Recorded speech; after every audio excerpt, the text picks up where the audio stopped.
everybody? Welcome back to the Wisdom for Warriors podcast. It's been a while. Not gonna make excuses.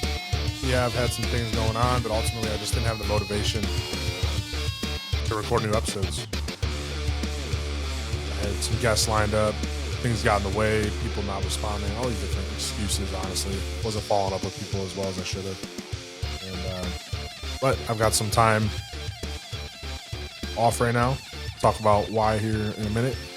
But I plan to get some more episodes out there because I do run into people that say they do enjoy what I put out there.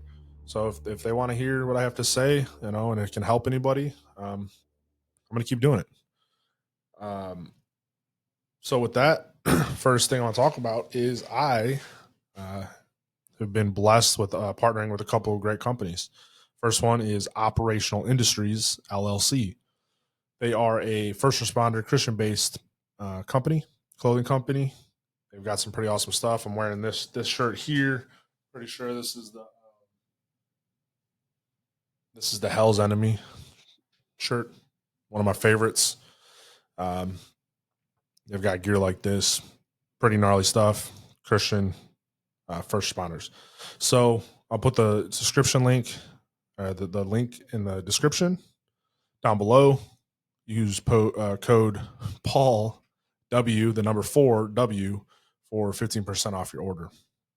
The second one is Arrowhead Tactical. Arrowhead Tactical has developed some physical fitness gear, shorts, joggers, sweatpants, etc., shirts, things to help with concealed carry. Last week, doing Men's Alliance Tribe, I did an entire workout with my Glock 19 with my red dot, Holliston red dot, in my waist, Penix carry, the entire workout, including sprints, bear crawls, lunges, burpees, squats, and I think everything else in between. I think we did a little bit of last Saturday, and not once was I concerned about my firearm coming out of my waist, which is really awesome. It was actually a lot more comfortable than I was anticipating. So again, I'll put the description down in the link in the description. I'll put the link down in the description and use code Paul for a discount with your order there. So the reason I have time off is my wife and I were blessed with our baby boy. He came into the world last Wednesday, September 17th. Bo D'Angelo.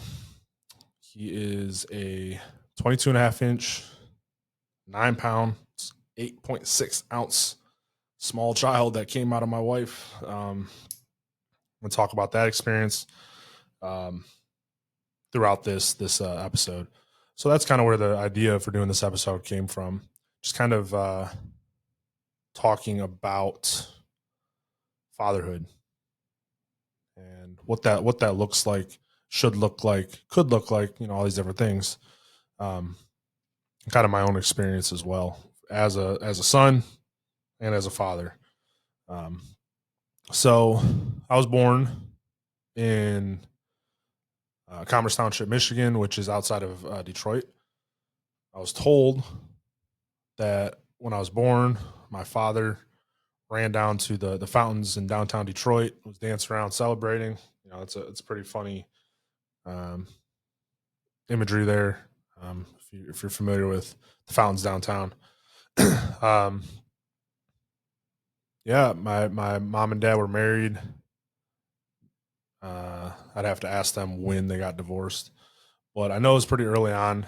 And my dad remarried, and around 4 years old, I believe, they moved down here to Arkansas. I was told at that time I was potty trained, and then I regressed. So I'll bring that up to talk about father wounds.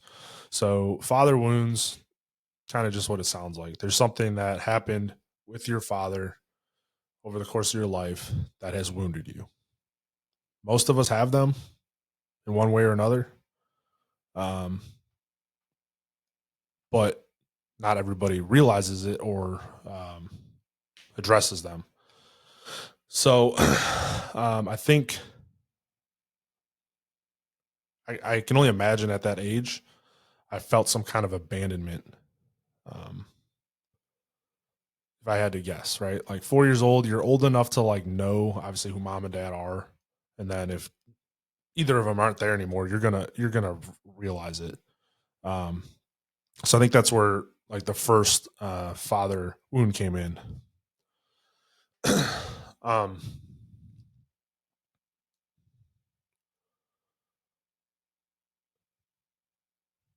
that after that, I guess it would have been a couple years later.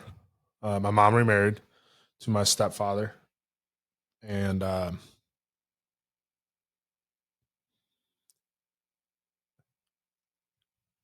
think he was a good man. Just uh, I don't think he fully appreciated my older sister and I. I don't know. There's in any blended family, there's always that possibility of having issues with the mother coming with children and the new child, right? So my sister was born to my father or my stepfather and my mom, and obviously he's gonna be a little biased towards his own seed, which is understandable. I don't hold any ill will towards him. I forgive him for just being a hard ass growing up. He was a Marine, and sometimes I can't think he kind of came at us with that instead of with compassion and empathy and love and stuff like that.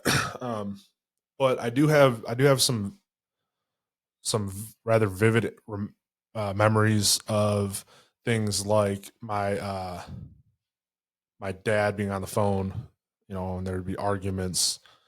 Um, couldn't tell you about what, but like with my stepdad would get on the phone or my mom would get on the phone.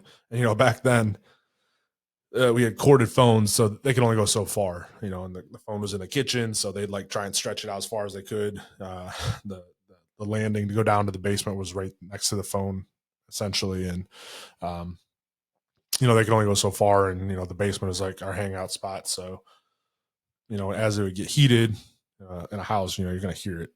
So obviously, as a child, hearing that, hearing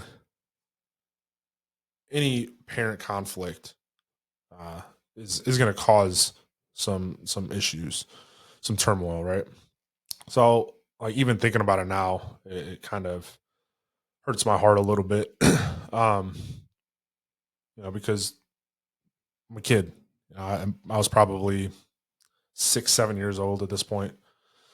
So there was a time period somewhere in the age frame of, I would say, 5 to, I don't know, 12 ish, where I did not um, see my father for a couple years. I don't remember how long, but I know it was an extended period of time. And I could be wrong; it might not have been years, but it was an extended period of time. And I remember just breaking down one day to my mom, and then they figured it out. Flew down here, got to spend some time with them and whatnot. But um, another father wound, right? Like that just adds on to the abandonment that I was feeling as a child because, you know, still abandoned, still not seeing my father. Um, he came down here, had my brother and sister, love them. I love my stepmom, got a pretty good relationship with all of them. My brother was living here with me for a little while before the baby got closer to being due. Um, my stepmom has been great over the years as well. I don't ever remember any too many issues other than the ones that I probably caused. Um, so then there was a point there when I, I want to say, unfortunately, it was after my grandmother passed away. I don't recall what year that was, but my dad was in Michigan, obviously for the funeral, and I think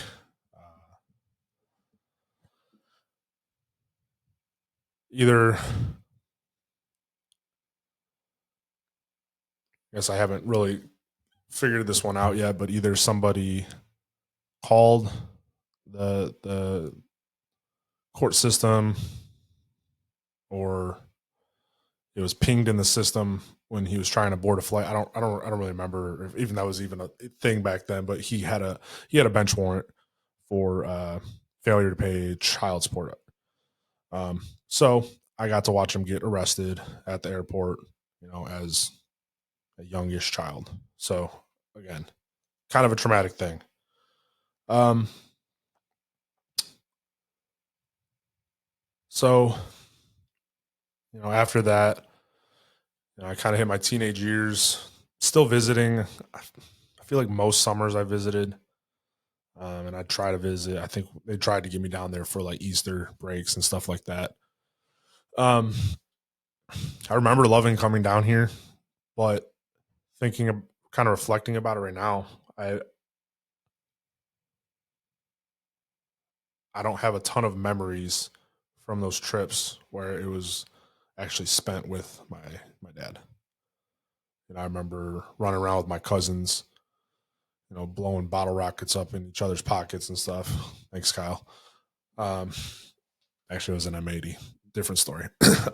Stuff like that. Puppies on the farm, and trampolines, and just hanging out with my cousins. I remember stuff like that, but I don't really remember a lot of individual time with my dad. So again, adds to that abandonment, that neglect, kind of that what they call it. Um, Anyways, kind of adds, and it's all compounding over the years.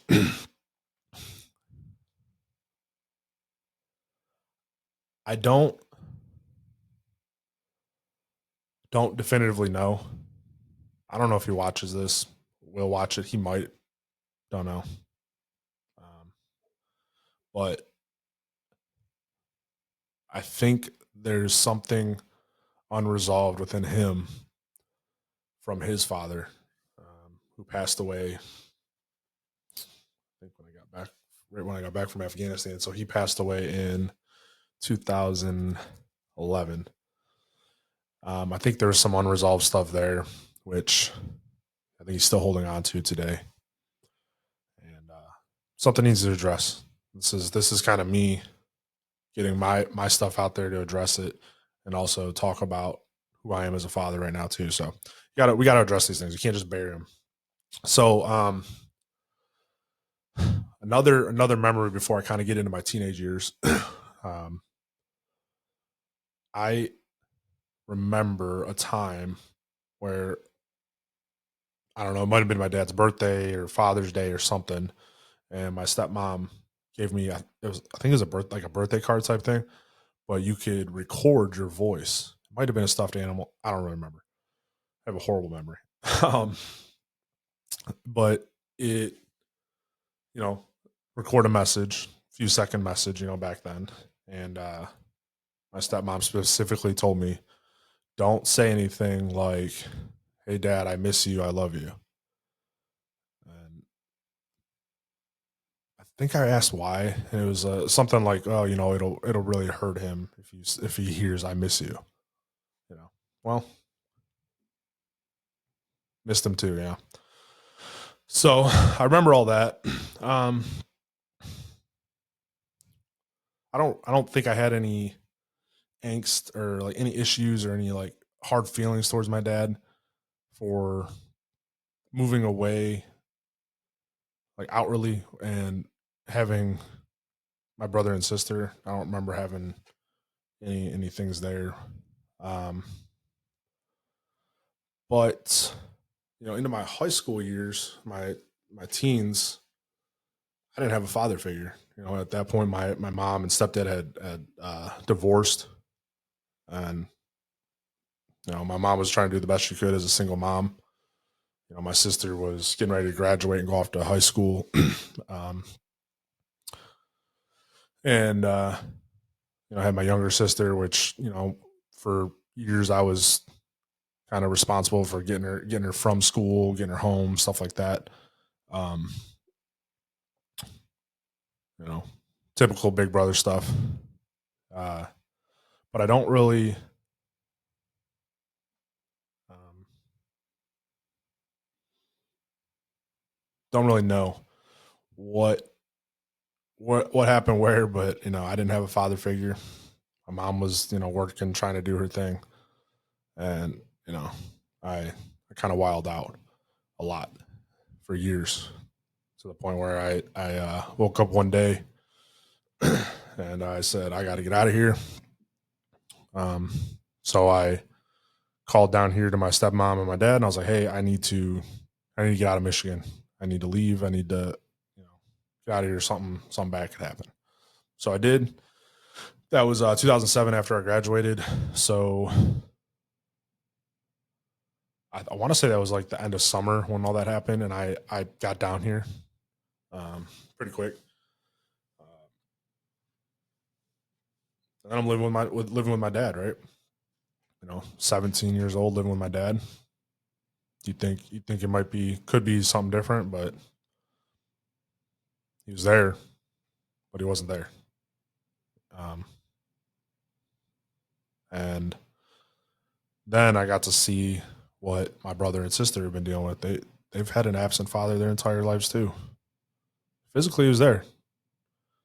There's times where he would uh, do the things, but most of my memories, even to this day, if I go over there, he's hanging out in the bedroom watching TV. A few years ago, so let me backtrack. So was living with them, started kind of wilding out again. So I did, the army thing.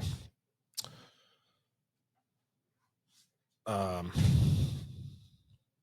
when I got out of the army, moved back here, was living with them again for a little while. Still minimal interactions. Wasn't that big of a deal at this point. Like, I'm an adult. Just got, you know, at that point I was going through a divorce. Had my son, and it wasn't on the forefront of my mind of like our relationship. I was doing my own thing, all that stuff. Um, then I moved away. Or I didn't move away. I moved back to Michigan, and then just minimal conversations over my entire life. Um, periodically, we'll talk about like hockey and stuff like that because that's a something we both enjoy, have in common. We like the Red Wings. Go Wings! Let's get it this year. Um, but nothing too in depth. So before I get further in, let's talk about my early years as a father. Um, I was not saved during this time.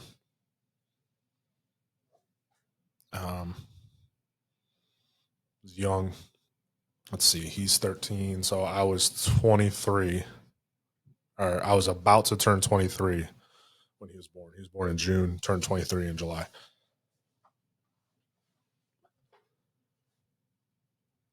Beautiful baby, great kid, still a great kid, love him to death. Um, but early on, when I first, before his mom and I separated, I, I was engaged, um, changing diapers, waking up, feeding, playing with them. You know, I've got an awesome video of him and run around in a diaper. The little floor hockey setup and him shooting goals and just. So I remember being active in those years. granted, you know, as we do in the army. Not glorifying this at all, and I'm not proud of it, but we drank a lot, so I don't remember a lot from that time frame. You start drinking on the weekends. One accident, one mistake away from where I could have lost custody. I could have lost everything because the drinking we were doing.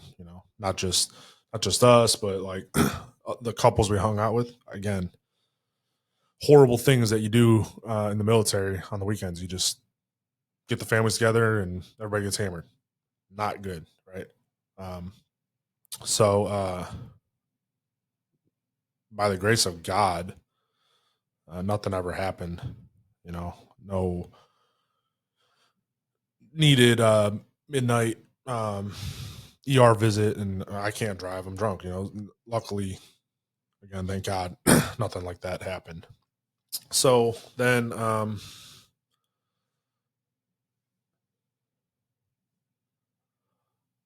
uh, Jensen's mom and I separated. I was about to get out of the army. She moved down to North Carolina. I had no idea what I was going to do. I was kind of in the middle of a couple options. Ultimately, ended up back here in Arkansas. So for those keeping track at home, that's twice now I've lived in Arkansas at this time period.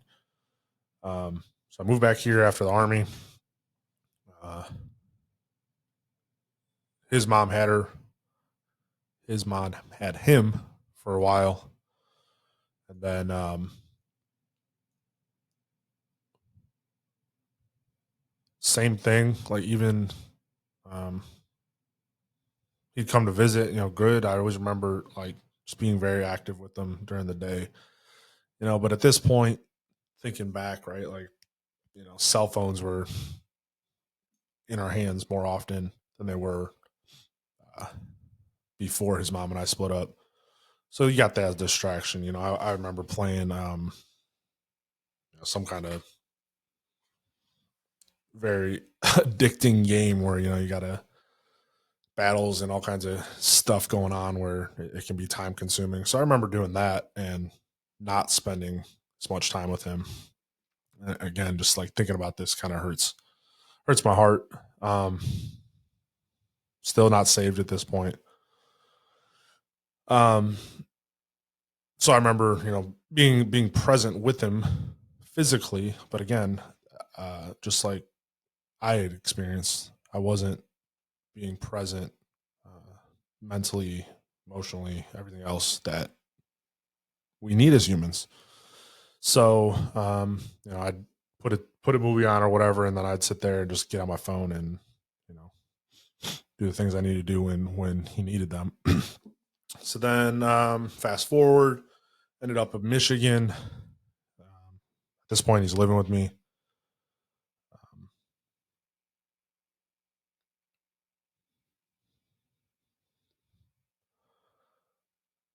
Similar things, right? Um, Doing things that, again, by the grace of God, nothing ever happened, but just always pushing those boundaries. Still not saved, you know. Still drinking on weekends.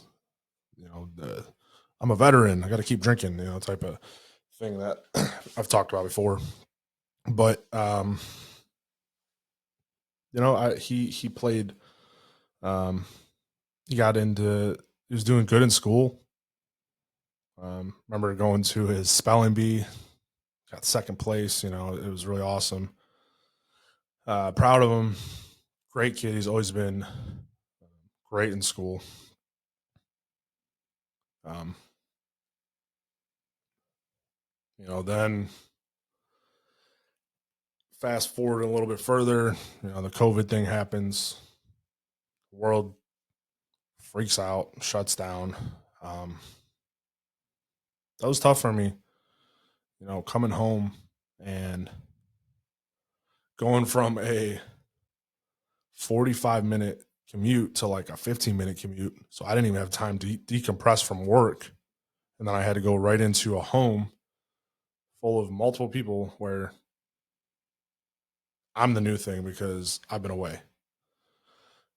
and I didn't want anything to do with it. So that was, at that point, I was definitely starting to be even more that absentee father in the home with my son. Um, just not good. So right around that time, though, I accepted Jesus as my Lord and Savior. Didn't really know what that meant or what I should be doing from there. We was taking him to church, um, listening to sermons. I wasn't physically reading the Bible, but I was doing the lukewarm Christian thing. Let's say that. And got down here,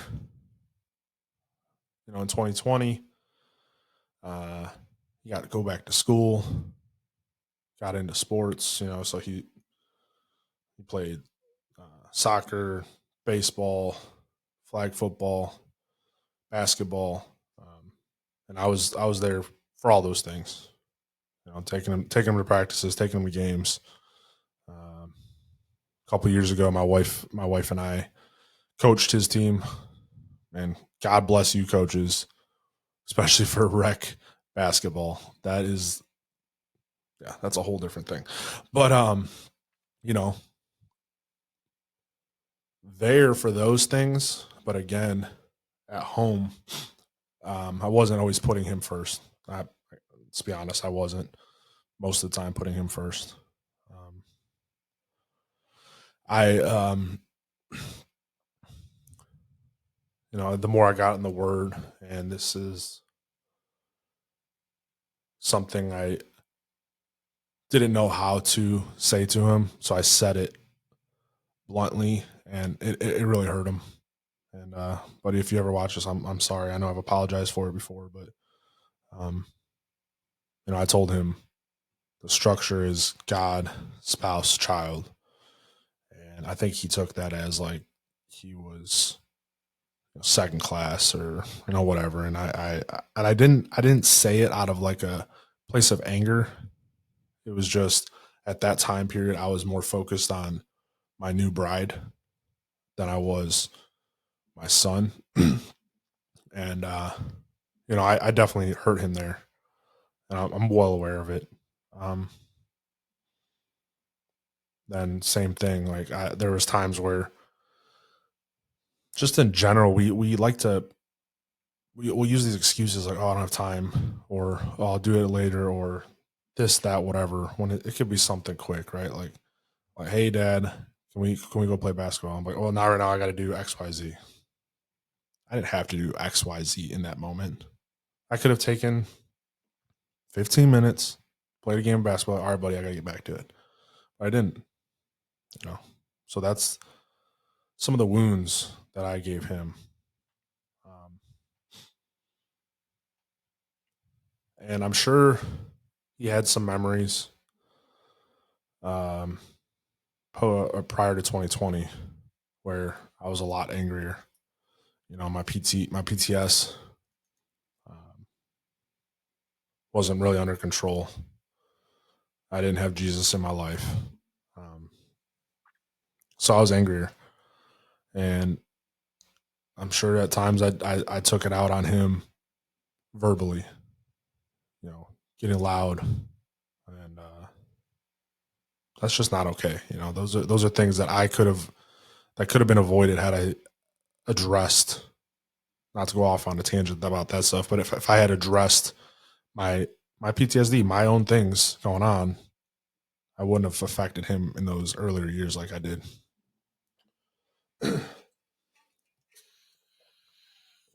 So, um,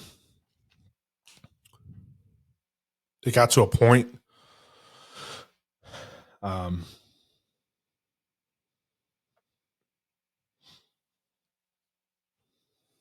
at all fault to me. Uh, I'm gonna not say some things because I don't want to be um, talking badly about others. but I will say some thoughts over the years have been put into him for a long time by multiple people. And ultimately, I'll say this: he came to me upset, and he's like, "I want to move. I want to go live with my mom." And to a degree, that was kind of fueled or put on him just a little bit. But also, I think that because I was being absent, because I was putting other tasks, chores, things ahead of him at home, because I was so focused on my wife, I pushed him away. And it hurts my heart. It really does. I was still lukewarm Christian at this time. Didn't know what I was doing. Still battling PTSD. And so yeah, he now lives with his mom and his stepdad out in South Carolina. He's doing great. He's still an outstanding student. Um, you know, 13 years old. He can almost beat me in basketball. I think within this next year, I'll actually, he'll get me. He got close. He got close over spring break. Maybe he'll get me this Thanksgiving.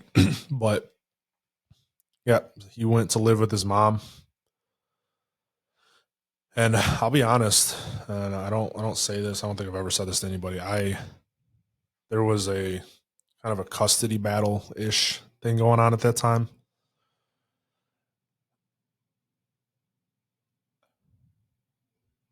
And it was involving some people that didn't need to be involved. It was causing multiple people to have to go to court.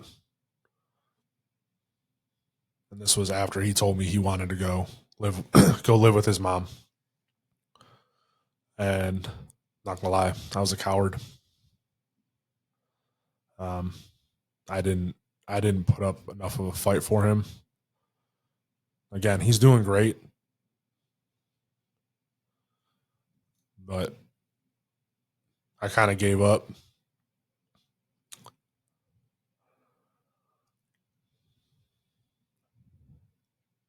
Ultimately, that was my decision. And it's something I deal with, but I think some of that defeat, that just letting it go, was realizing that I was doing to my son what my dad did to me, in different ways, but doing the same thing, right? Those father wounds and whatnot. uh, yeah, so I've never said that, but I was a coward, 100% coward. Didn't fight for him. Didn't learn, excuse me, and change and adapt to do what I needed to do, as a man, as a father. um, so yeah, that was rough. Um, so fast forward though, like I said, he's doing great. He's doing good in school. He's got friends. He's healthy. Um, I will say our relationship has gotten better over the last year, and I'm not gonna lie, I'm gonna attribute that to a couple things. Mainly, all glory to God, but I started the Men's Alliance Tribe here, and that's just taken me to a different level of being a better man, being a better father, being a better husband. Um, when he's here, we'll play basketball. he's old enough now. He can come to tribe with me and see what we're going, what godly men look like and what we got going on. It's really awesome. I've been slacking on it here a little bit lately, baby, stuff like that. Excuse ultimately, but um, when he was here over the summer, we started doing the proverb a day uh, Bible study, and we continue that over FaceTime. You know, one of those awesome things that allows us to do that. So over FaceTime, we'll FaceTime at night and do the proverb a day, and it's great. That's a good thing. It's something we need to keep doing. I need to be better about, um, so I don't continue down that absent role. And yeah,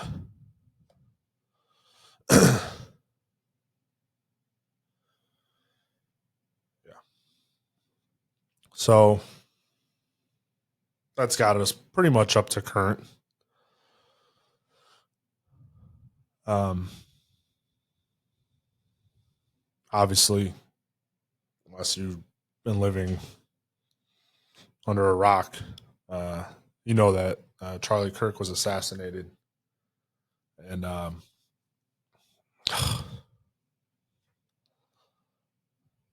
if you haven't, y'all check on your kids because if they have access to the world on a device, there's a high probability they saw um, what happened to Charlie Kirk, and then what happened to, I think it's Irina in Charlotte.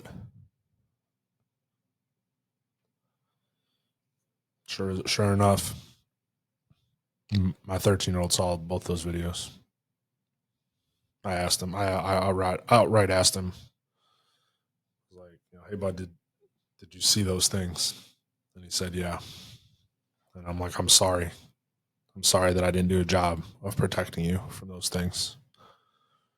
Sorry, internally, I'm sorry, buddy. Like, I'm sorry that I didn't fight harder for you a couple years ago to keep you here, to help keep you guarded from those things. Even if I will say, even if he was here and he had no access to YouTube, social media, anything, right? Not saying he does to social media, but even if he didn't have access to that, any of that, somebody he's around probably would have, right? So you would have seen it, you know. Just be real. It's the same. It's the same line of pornography. He's probably been exposed to it. That's a conversation I need to have with him. But with the fight or not the fights, the murders, assassination, and the evil, disgusting murder on that train. He saw those things. A 13-year-old boy. Again, check on your kids. They probably saw these things. And that breaks my heart. If you're a veteran, you signed up to see stuff like that. If you're in a combat, role, you signed up to see stuff like that. You signed up to do stuff like that. You didn't sign up for the uh, none of us signed up to see that here at home. None of us signed up to let our kids see that. Um, my buddy Brian Shepard, Doc Talks. I've been on his podcast a couple times. He's been on mine. He did a really great article about it the other day because he's also I'm probably gonna get this wrong. Psychiatrist, one of the psychiatrists or psychologists. I always forget. Forgive me, brother. But he talked about it. It's like we are not designed mentally to see something like that and then scroll on to the next video. Like it's gotta be messing with us. Um, I watched both of them. I think once, and then Irene obviously happened. Watch that. Absolutely evil. Charlie Kirk happened. I had multiple people send it to me.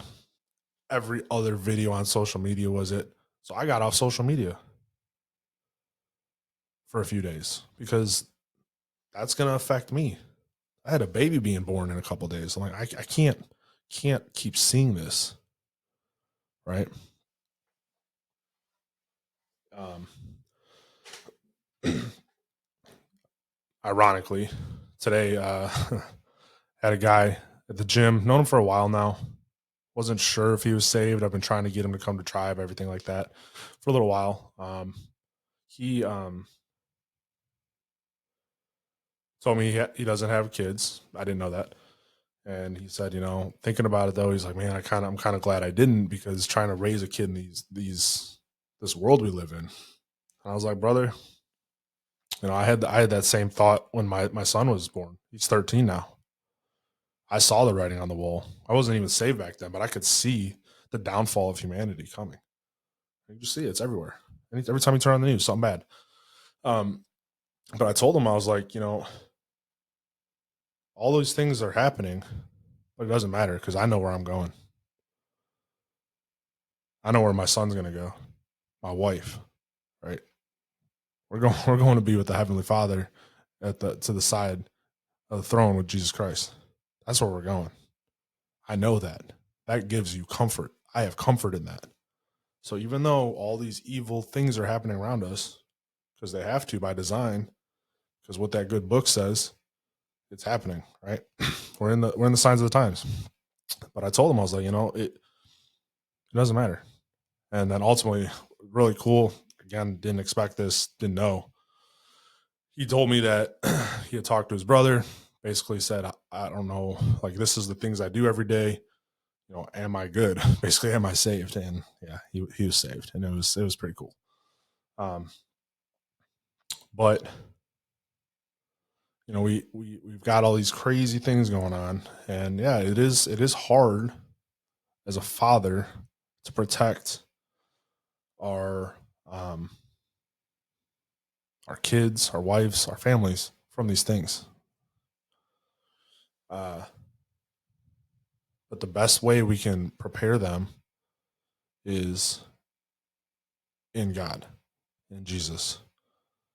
Raise them up the way you want them to be raised, and they'll never go astray. Right? It's Proverbs 18 something or another. No, that's not right. Anyways, it's a proverb, right? Raise them up how you want them to be raised, and they won't go astray. So, what does that look like? What is raising up a child look like?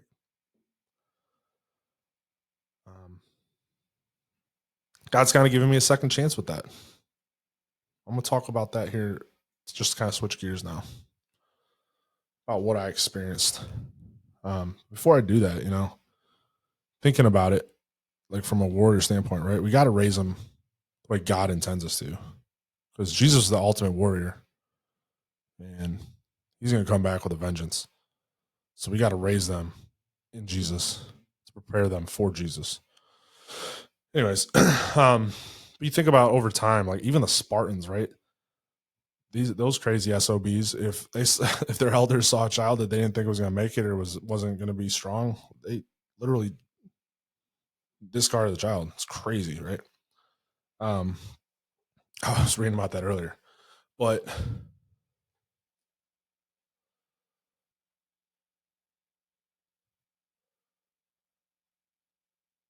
I have a second chance to do things better every day. Um, every day is a new day. In the Bible, it says something along the lines, right? Like we get to wake up every day and we can make new adjustments, course correct, however you want to describe it, right? I've gotten to do that with my eldest son. I'm going to get to do that with my baby in that other room, that large baby. uh, you know, we can make corrections, we can make things better, we can keep working towards a better relationship. I can't change the relationship I have with my son from yesterday, but I can change the rest of our relationship. And I'm going to do that. I'm going to keep doing that. So, switching gears, I wanted to talk about the father's role in a birth.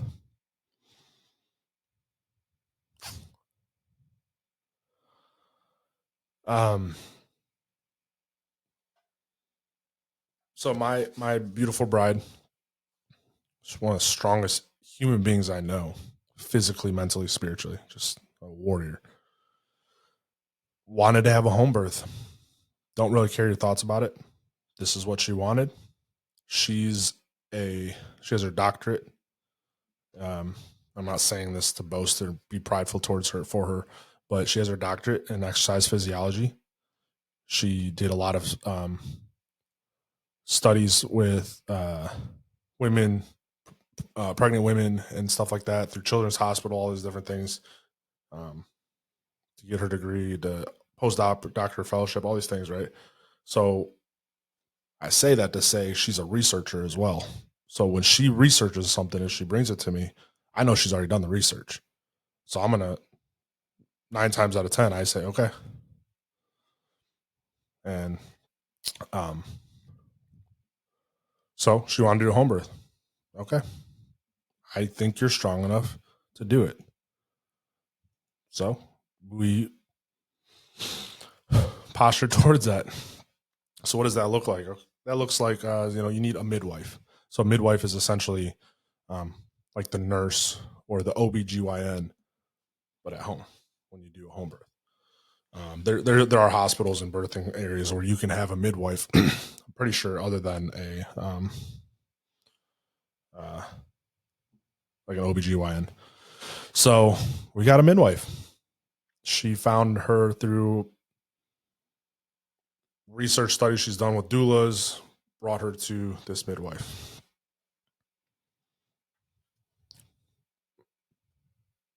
Started the appointments. She's growing well, healthy. That girl, I think, worked out 5 to 7 days a week up until a couple days before Bodie came. Absolute phenomenal woman. So we also got a doula, which I think the doula is more of like your voice if things go sideways and you have to go to the hospital. They're also there to help with comfort, help with exercises, stretches, pressure points, massages, things like that to help the mother through the birthing process. Whew. So again, every time my wife research stuff, I accept it because I know she'll have done more research before she comes to me than I could in weeks. um, so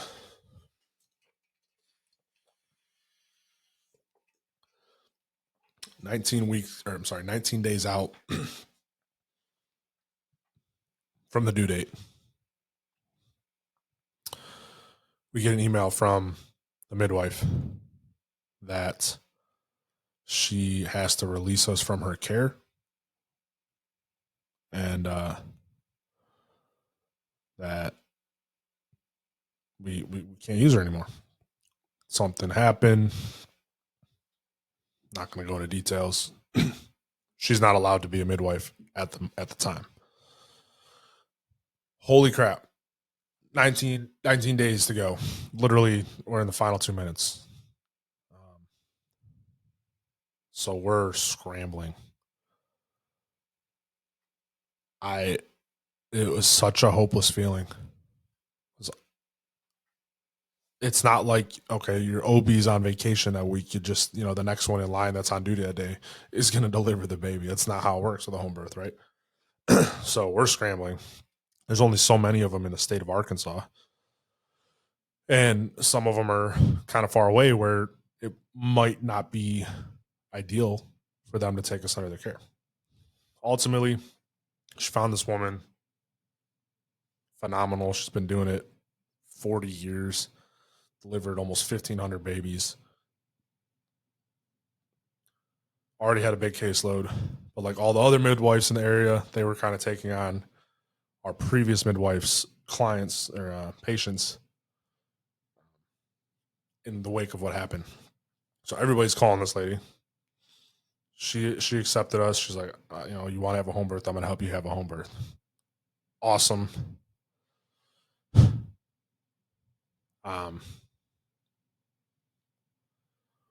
just another piece of that, right? Like we had paid in full the original midwife prior to a certain point in the pregnancy, which gave us like a discount, and all the way paid up, and they only sent us back $1,900, which was ridiculous. Essentially, talking with the new midwife, I asked her what the charge is for generally for the prenatal appointments, and she said she charges $100. Again, she's been doing it for 40 years. So our original midwife essentially was charging us $200 for a 1 hour visit, for those prenatal appointments. Like, there's lawyers that don't even charge that much an hour. So that was another stressor, right? Because this new midwife's like, my fee's $5,000, and I'm like, what? Okay, so we got $1,900 back. This is $5,000, so that was a whole thing. Thank God, things were figured out. We've been blessed, but again, 19 days to go. This is a stressful time to have to try and figure all this out. Trying to help my wife not be stressed, to cause issues for her or the baby. Stressful time. So moving forward, we're getting closer to the due date. Things are still going good. She's still working out, good to go. Then the due date was September 14th. Yeah. Sunday. It wasn't happening. Kind of knew that. I had kind of thought it was going to be a Tuesday for a while. I didn't know if it was the coming Tuesday or the following one. Anyways, Monday comes around. She starts going into labor. So we let the doula and the midwife know. No big deal. I'm gonna try and remember all this. It's kind of a little hazy.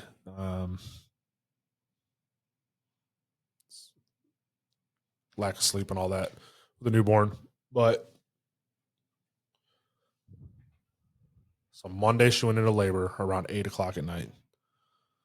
That's what it was. So Tuesday morning, it was starting to ramp up. She was doing her little circuit thing to help with loosening things up, I guess, if you will, getting ready. We were going on a walk. Excuse me. The contractions were increasing. We're tracking them, all those things. I'm, messaging the doula and the midwife. Like, all right, we're gonna come check her out. Midwife gets there, and she wasn't. I don't think she was dilated at the point, or she might only have been at a centimeter. So they left. They said, "All right, we'll come back." Blah blah. Let us know when it goes from this level to this level, guys. You know what I'm talking about. It goes from like ooh to like she's starting to not think your dad jokes are funny anymore. Essentially, is what they said, right? So, the doula showed up a little bit later, within the hour after they left. Just did a check on her, and same thing. Hung out for a little bit, left. Then about 4 hours later, those contractions were causing her to make different noises, we'll say. So I was like, hey, she wants y'all here. I could see that she's in more pain. I'm like, yeah, and need to set up the birthing pool. Save you all the details on that, but they got there. Set up the birthing pool. I set up the birthing pool, filled it up with water, big old hot tub looking thing. Should have kept it. Made it a hot tub for the bedroom. No. Set it up,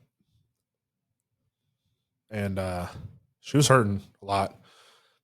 I don't remember the specific verbiage they used, but essentially the way he was putting more pressure on her lower back. So every contraction was pushing her, from my understanding, towards her lower back, which was causing double pain, if you will.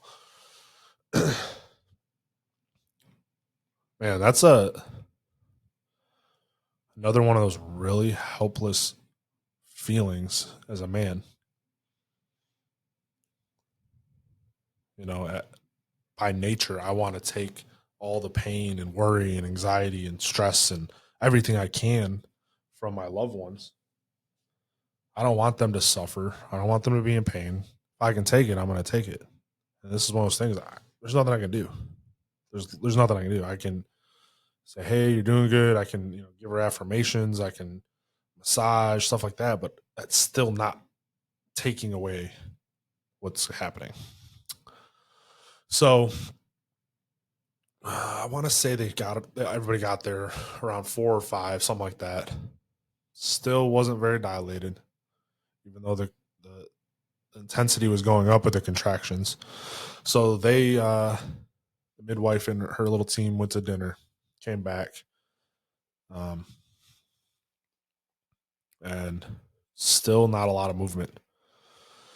So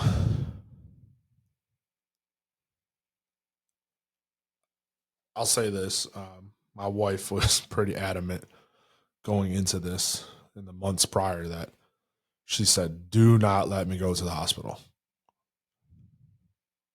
Like I said, my wife is one of the strongest human beings I know, and she was hurting. And she asked multiple times, I can't, or asked slash told, can't do this anymore. I need to go to the hospital. Something's not right. I need to go to the hospital. It hurts. I can't do it.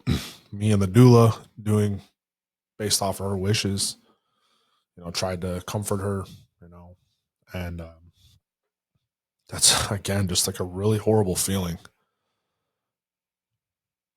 right? Because I wanted to be like, all right, let's go. We're gonna go get you an epidural, get you comfort medically, so this can happen. But I wanted to respect her wishes. And it was a very stressful time, like the turmoil. I'm trying to keep myself level to not stress her out more. I'm just doing everything I can. Still, ultimately, it did come down to that, and we went to the hospital. I want to say that was somewhere after 8, 9. Yeah, it was I think around like 8:30 ish. We were on our way to the hospital. Got there, I think around 10 ish. 10. We got our room 10:30 or so. She got that epidural. Made a world of difference. Again, I'm having this inner turmoil, this conflict within, because not only did she tell me she didn't want all these things to happen, but she also had a birthing list or a birthing plan of, if we have to go to the hospital, XYZ needs to happen. And like, it's almost like I'm crossing them out as we go because she was in so much pain. And again, like, I wanted to respect her wishes with the birthing plan, but as a man, as the father, as the husband, I wanted to take and help her as best I could. So it was just this aggressive, like, stressful turmoil. Um, I will say the staff was awesome. There was only a few remarks where they're like, well, about kind of giving us crap about trying to do a home birth. I get it. Here's the thing. People are doing it for thousands of years. It's kind of the way I looked at it, right? Before modern medicine, they're doing it for thousands of years. However, I will say the one doctor did make a good point where I was like, oh shit. She said, yeah, there's a reasons a lot of those guys back in the old days had 5 women buried in the backyard. And I was like, oh, copy. So, anyways, I digress. You do you, right? I still think both have their role in the world, but this is what happened. What started at a home birth, ended up in the hospital. Epidurals kicked in, and I'm still having this turmoil because they're like, well, if this happens, we got to do this. This happens, we got to do this. And like, I'm worried that it's going to turn into a C-section, which is like top of the list. Like, she absolutely did not want to have a C-section. Don't remember why. Not my business, right? What is my business? But like, that's not what she wanted. So,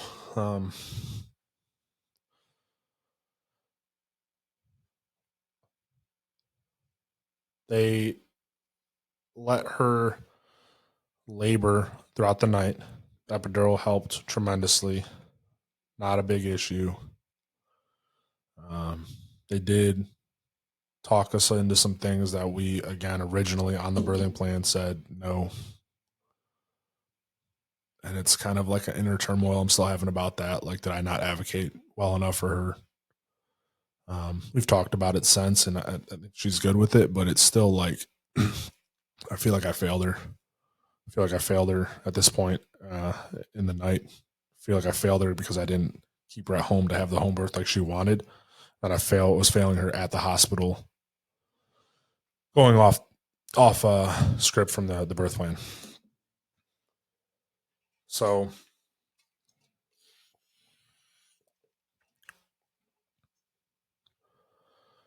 we throughout the night, she was able to rest some, and epidural was doing its thing. She in the morning, new doctor, new nurses. Our night nurse first night was awesome. Our day nurse was awesome too. Night doctor was awesome.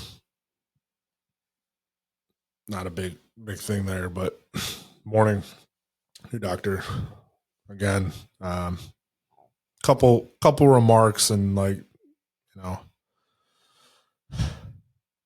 things talking against home birth and against some of our wishes. And it, again, man, it was such a struggle for me in that moment because again, I'm at this point, I'm thinking about what's best for my wife first. And that's not an easy thing. I knew this was gonna be a big baby. Like she didn't see it, but like all of her growth was mostly in her belly. The new midwife said it like, oh, it's a big baby. The ultrasounds like, oh, that's a long baby. This that, right? So I'm thinking, man, they might have to do a C-section to get this giant baby out of my wife, and that freaks me out too, right? Like, so I'm all these things, right? Like, I've got the new doctor saying we need to do this, right? Possibility of C-section if this happens. It's at this point that would have been Wednesday morning, so she had already been in labor for Tuesday. Was it Tuesday? I don't remember. She'd already been in labor for like 36 hours or something like that. Long time. Yeah, so 24 hours. We went to the hospital. Yeah, so like 36 hours. So she'd already been in labor for like 36 hours. Like, what? I'm like, I don't think that's how, like, internally, I'm like, I don't think that's how long this is supposed to go. So, another level of like anxiety and stress with that for me. Before I continue, let me just say, like, I'm not trying to take away from a woman's experience with this. It is a beautiful and horrifying thing that y'all go through with child care, carrying a child to term and birthing them. I just wanted to. I feel like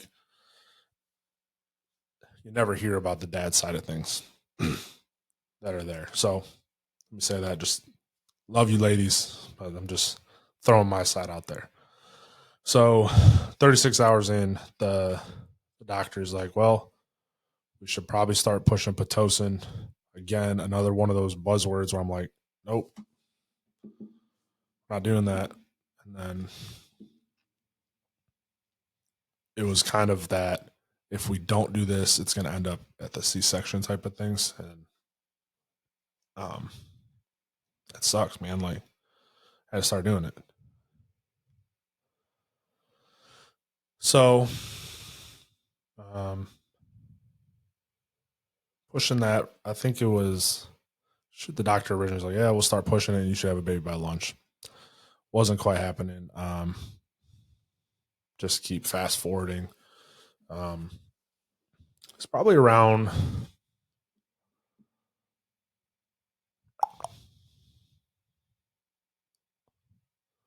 4 where doctor checked her, baby was pretty low. She did some pushing and wasn't quite there. So they said, we'll bring him back. Or the doctor said, I got to go do this or this. So I'll come back and we'll check on you here in a little bit. um, so I guess it was probably around 5. She came back and maybe it was like there. I could, she was spare some details, but I could see the hair and stuff coming through. So she started pushing. It's a big ass baby.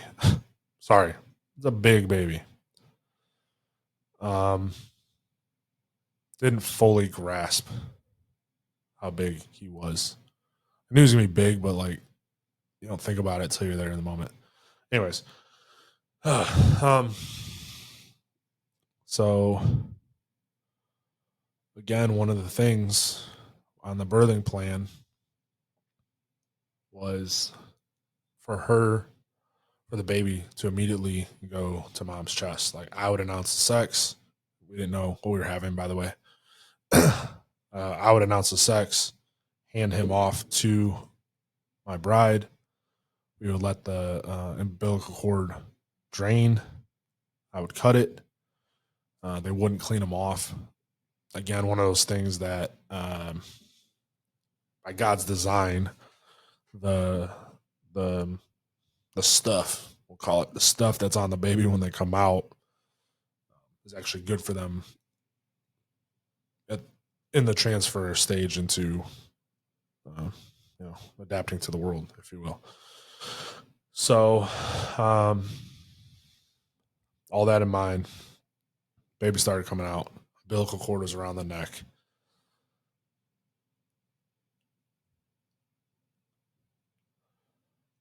Um, they got him to kind of react. He went on her chest, and then it was chaos.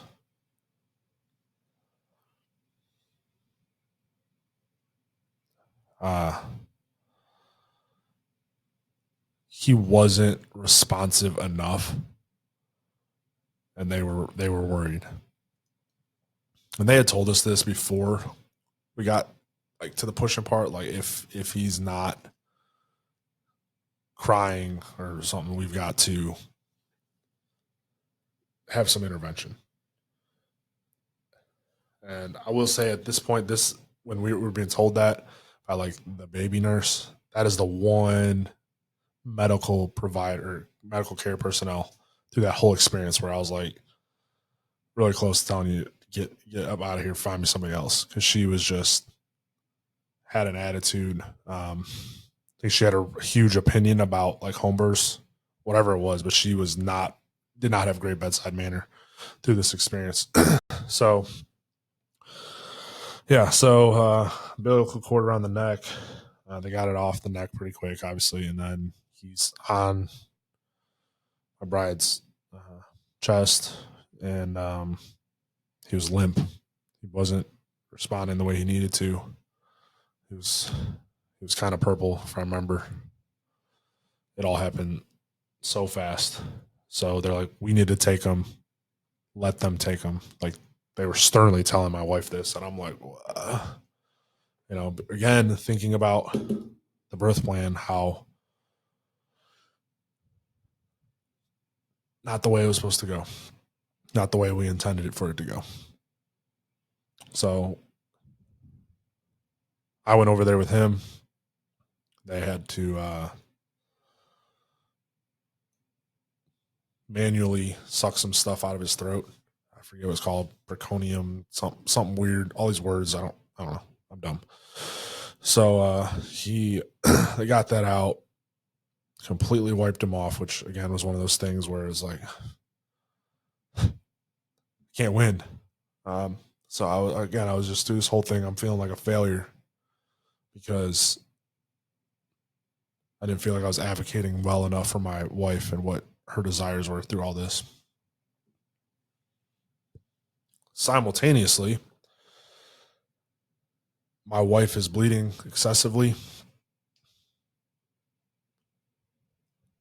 So as they were about to take him over, it was this.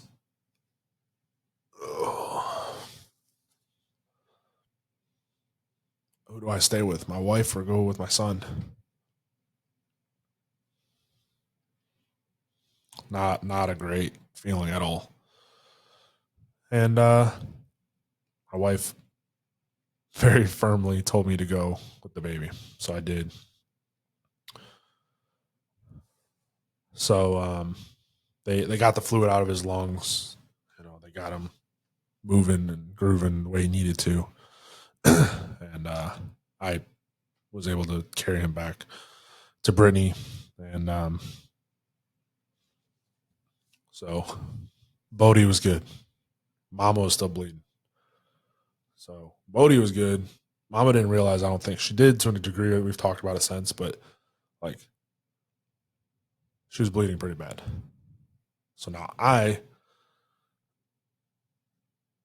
man, just like the whirlwind of emotions and stuff going on with this whole thing. Right, the baby's good. Oh, I have a new son. Praise God. But holy crap, my wife is bleeding out. Essentially, they're like, I couldn't keep up with like. I didn't have the birthing plan in front of me, but like they're like, all right, we got to do this, this, this. Give her a CC of this. Give her this. Give her this. I'm like, it was just happening so fast. So like, again, just oh,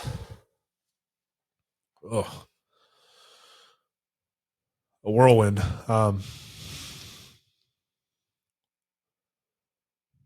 Took the doctor like an hour to get her to stop bleeding. She lost like a liter of blood. I don't know. This is about a liter of blood, if I'm not mistaken, or a liter. It's probably a little bit closer to a liter and a half, but that's a lot of fluid. It's a lot of blood. Um, so with that, thinking she's gonna have to have a transfusion. They're gonna get it to actually stop. Meanwhile, this beautiful baby is on her chest. Just a weird thing. So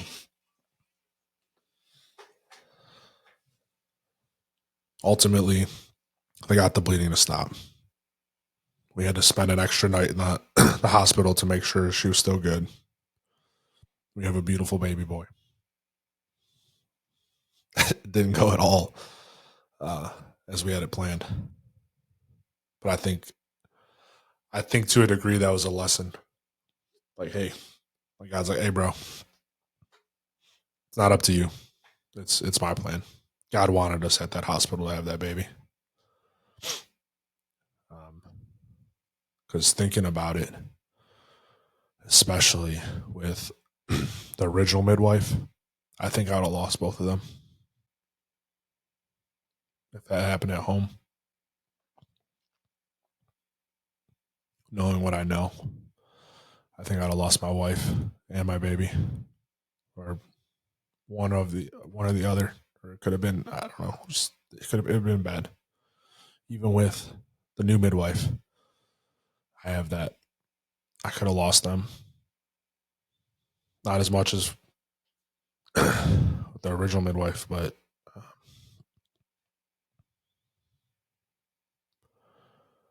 I think we definitely learned a lesson there. That, hey, it's God's plan no matter what. You know, you can plan for it as much as you want, but ultimately, he's gonna tell you shut up, sit down, and this is the way it's gonna go.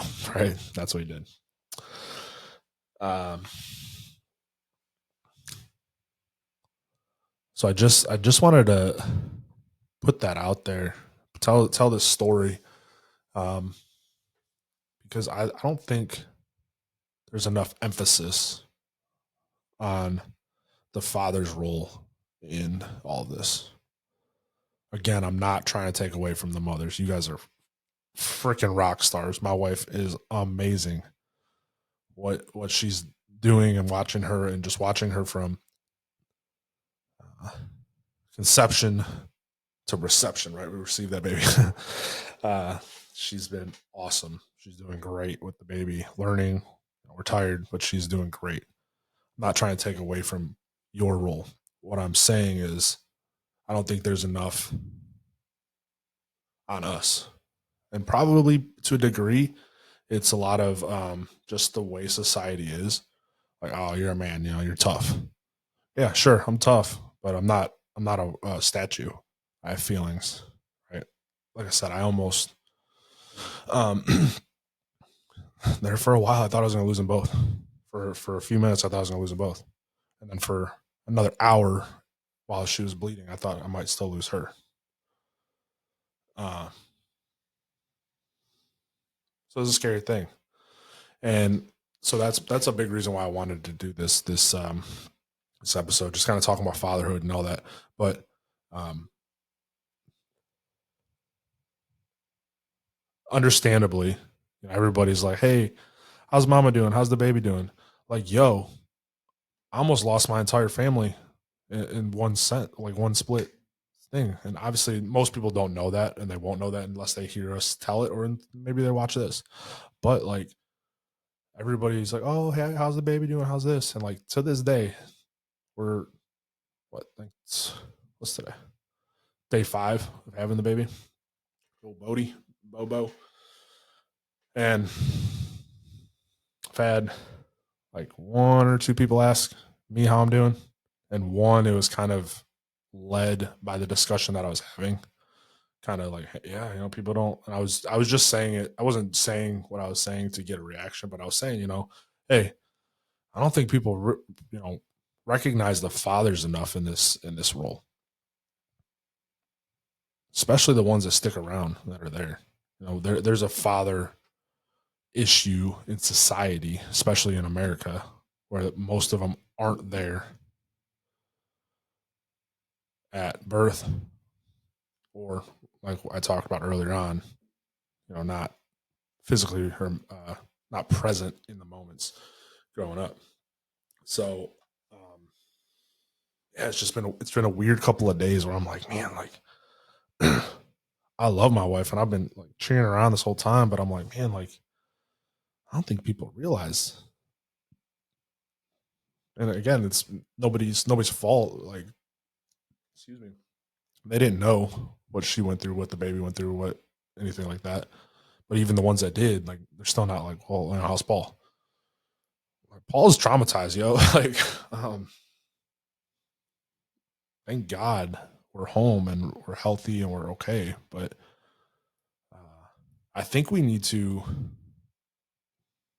again, without taking away from the mother and the baby, but we need to check on the dads, man. Like, y'all good? Because through a lot of that, I was not good.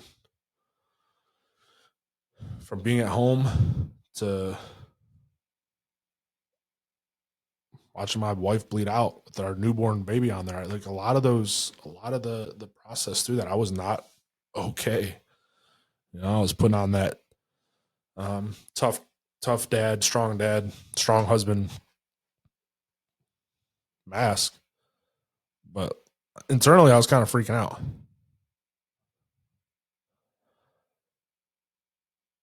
The enemy got in my head a couple times, especially on the way to the hospital. Dadgum, you're gonna lose them both. Your wife's gonna die.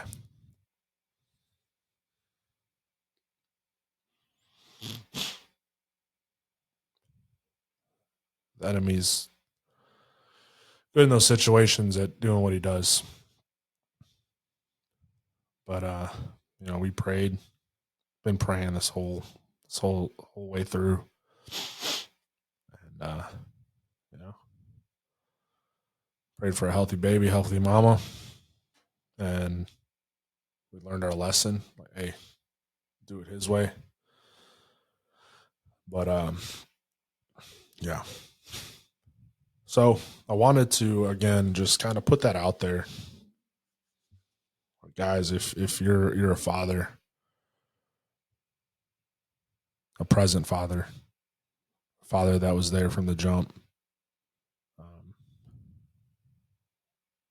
talk about your experience. I'm talking about it pretty early on.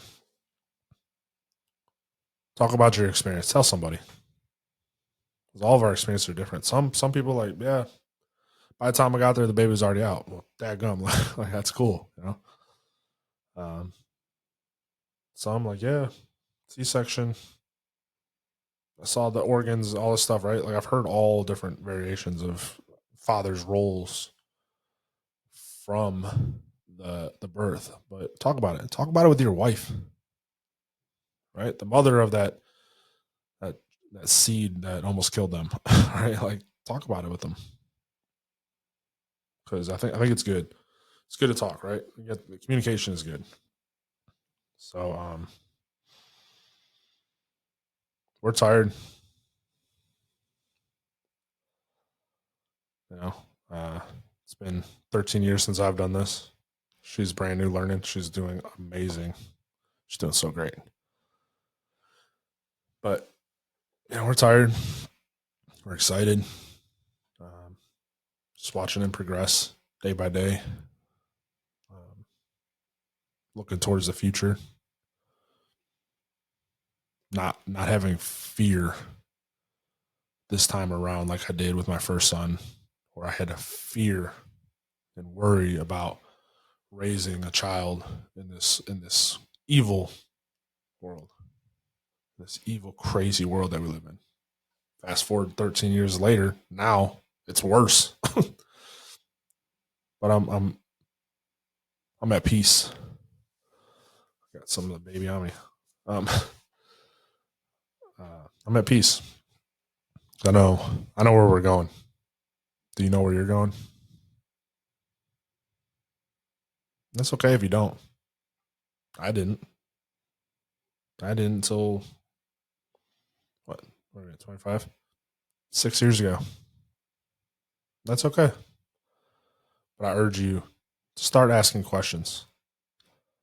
You reach out to me, reach out to a friend that you know is a Christian, local pastor, chaplain, etc.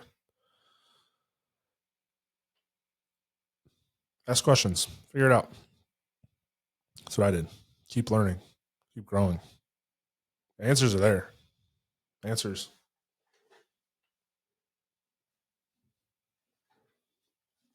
Most of them right here. Um, so yeah, if you don't ask, reach out to me on social media, Facebook, Instagram. I'm on both. Um, I'm excited for this new journey with the podcast, with my family, things going on with Men's Alliance, like the ministry. Like it's all just it's really exciting. Uh, we just watched the gospel be delivered to millions of people. Uh, you know, with Charlie Kirk's ceremony yesterday, and I want to be a part of it all. Be bold. Warriors are bold. Warriors for Christ are bold. Be bold in your faith. Do not let anybody take that away from you. If you deny Jesus before man, he will deny you before his Father. All right. That's a scary thought. That's a scary thought. Ironically, my buddy that I was talking about earlier that I saw at the gym, that's one of like 2 verses that he's memorized. He's like, I can't remember half the Bible by God. But it's like I can't decipher most of it, but I remember these, and that was one of them. I'm gonna stop rambling. Go spend some time with my baby and my wife. Maybe I'll get a little bit of sleep tonight. It's up in the air. But with that, y'all, be bold. Talk about your experiences. Hit me up. We can talk about it. Maybe jump on here or something. We all have a story. If you want to come on the podcast, reach out. Let's talk about it. I got a lot of time. One of the great things, like I said, I got a bunch of time off. My wife and I both, through our jobs, we're blessed to get 12 weeks off to bond with the baby. So that's a huge blessing. And I'll have a little bit of spare time, a couple hours here in between. So I'd like to have some episodes out there. So with that, y'all, God bless you all. Be bold. Be fierce. Be fierce with your love for Jesus. Right? Be unweatherly. Don't let anybody deter you from being a Christian. Don't fear what others are going to think. It doesn't matter. It doesn't matter. Know where you're going. Embrace that. Accept it. Receive that peace. Let's be warriors. Let's be ambassadors of Christ. Love y'all. Holler at me. God bless.